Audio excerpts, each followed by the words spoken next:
Islam. Selanjutnya, perlu mengingatkan bahwa sumpah yang akan saudara ucapkan mengandung tanggung jawab kepada bangsa dan negara, tanggung jawab memelihara, mempertahankan Pancasila dan Undang-Undang Dasar tahun 1945. Sumpah ini adalah janji kepada Tuhan Yang Maha Esa dan harus ditepati dengan segala keikhlasan dan kejujuran. Selanjutnya, mengikuti dan menirukan kata-kata saya. Demi Allah, saya bersumpah. Demi Allah, saya bersumpah Akan memenuhi kewajiban saya. akan memenuhi kewajiban saya Sebagai penjabat Gubernur Sumatera Selatan. sebagai pejabat Gubernur Sumatera Selatan Dengan sebaik-baiknya. dengan sebaik-baiknya Dan seadil-adilnya. dan seadil-adilnya, Memegang teguh Undang-Undang Dasar memegang teguh Undang-Undang Dasar Negara Republik Indonesia Negara Republik Indonesia tahun 1945. tahun 1945 Dan menjalankan segala undang-undang dan menjalankan segala undang-undang dan peraturannya dengan seluruh-seluruhnya. dengan seluruh-seluruhnya.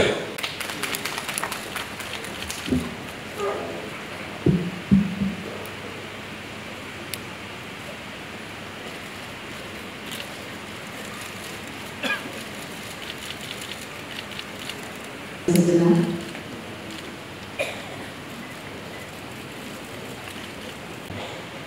Sudah tercatat agenda 2019 Bapak Menteri sudah penuh Pak.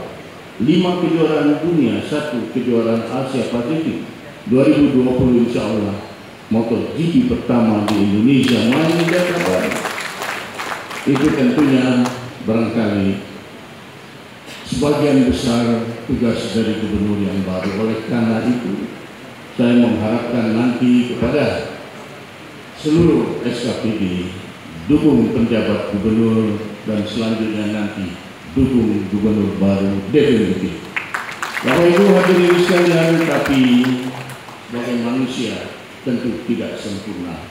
Oleh karena itu saya bersama Pak Ishak Niti mohon maaf apabila ada kekeliruan, ada kesalahan selama kami menjabat.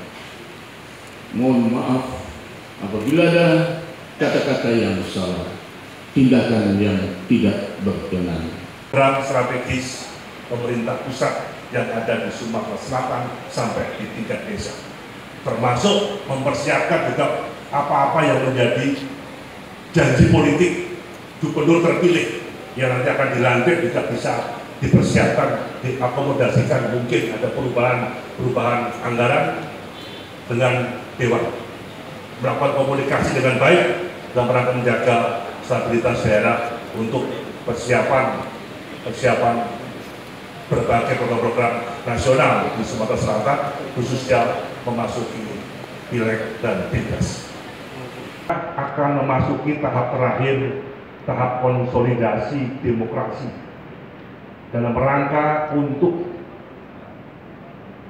memperkuat sistem pemerintahan presidensial yang efektif, yang efisien, membangun hubungan tata kelola pemerintah pusat dan daerah yang harus semakin efektif, efisien, mempercepat reformasi birokrasi dalam upaya untuk memperkuat otonomi daerah.